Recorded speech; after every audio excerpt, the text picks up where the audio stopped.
Once upon a midnight dreary, as I pondered, weak and weary over many a quaint and curious volume of forgotten lore. As I nodded, nearly napping, suddenly there came a tapping, as if someone gently rapping at my chamber door. "'Tis some visitor," I muttered, tapping at my chamber door. "Only this and nothing more."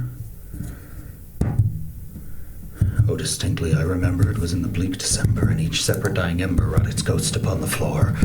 Eagerly I wished the morrow, vainly I had sought to borrow from my books surcease of sorrow, sorrow for the lost Lenore, for that rare and radiant maiden whom the angels name Lenore, nameless here forevermore.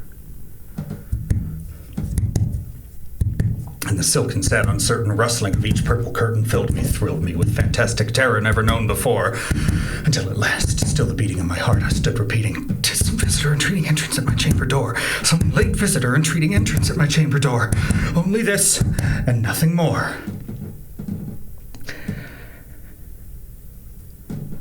Presently my soul grew stronger. Hesitating then no longer, "Sir," said I, "or madam, truly your forgiveness I implore. But the fact is I was napping, and so gently you came rapping, and so faintly you came tapping at my chamber door, that I scarce was sure I heard you." Here I opened wide the door.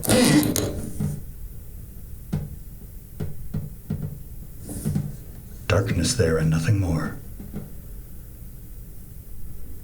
Deep into that darkness, peering long, I stood there, wondering, fearing, doubting, dreaming dreams no mortal ever dared to dream before.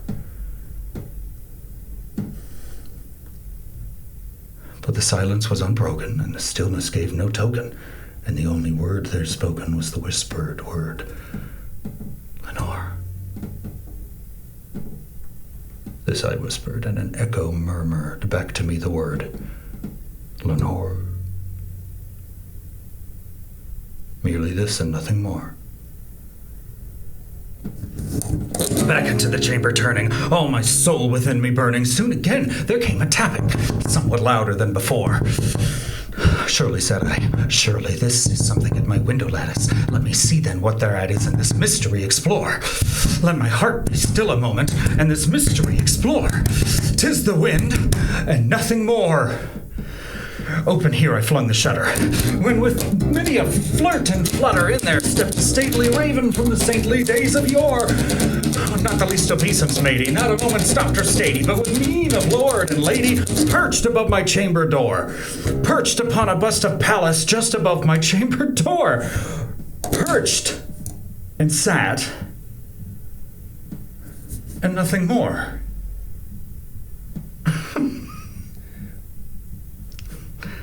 Then this ebony bird, beguiling my sad fancy into smiling by the grave and stern decorum of the countenance it wore,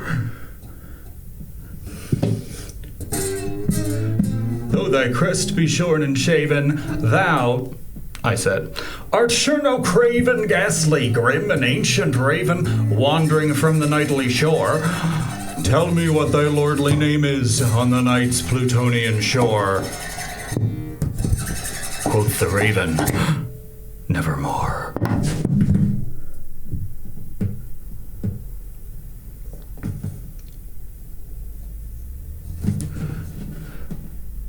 Much I marveled this ungainly fowl to hear discourse so plainly, though its answer little meaning, little relevancy bore, for we cannot help agreeing that no living human being ever yet was blessed with seeing bird above his chamber door, bird or beast on the sculpted bust above his chamber door, with such a name as Nevermore.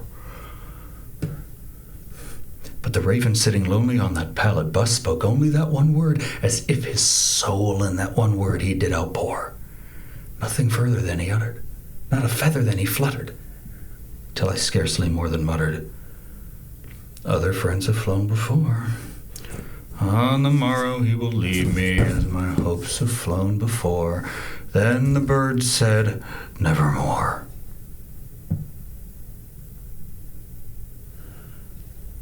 Startled at the stillness broken by reply so aptly spoken, "Doubtless," said I, "what it utters is its only stock and store.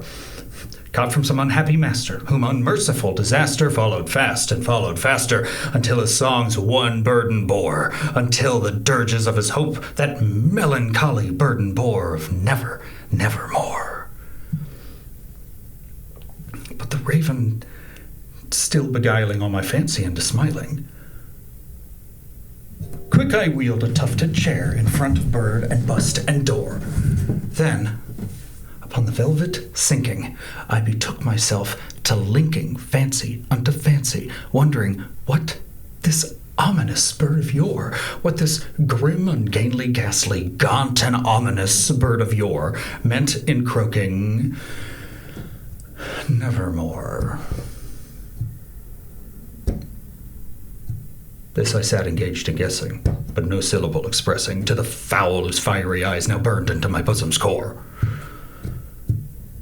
This and more I sat divining, with my head at ease, reclining on the cushion's velvet lining that the lamplight gloated o'er, but whose velvet violet lining with the lamplight gloating o'er she shall press nevermore. Then methought the air grew denser, perfumed by an unseen censer, swung by seraphim whose footfalls tinkled on the tufted floor. Wretch, I cried, thy God hath lent thee, by these angels he hath sent thee, respite, respite and nepenthe for thy memories of Lenore. Quaff, oh quaff this kind nepenthe, and forget this lost Lenore. Quoth the raven, nevermore.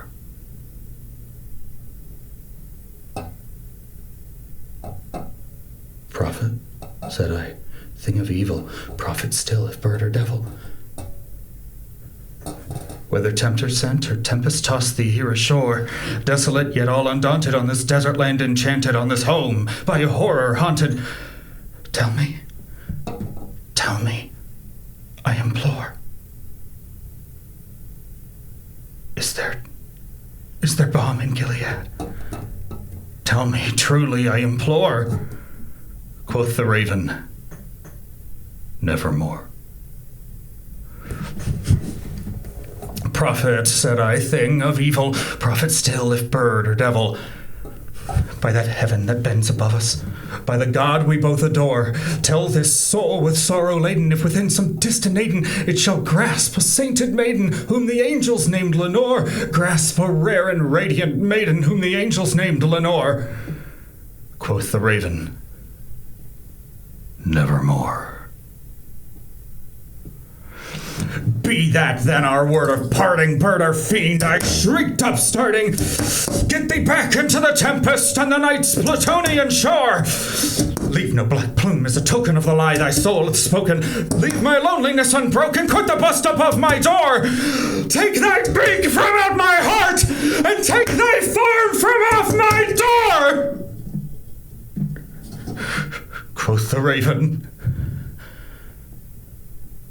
nevermore.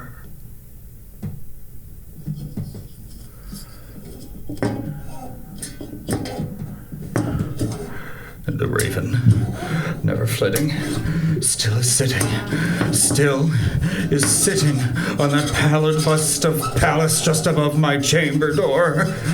And his eyes have all the seeming of a demon's that is dreaming, and the lamplight o'er him streaming throws its shadow on the floor. And my soul, from out that shadow that lies floating on the floor, shall be lifted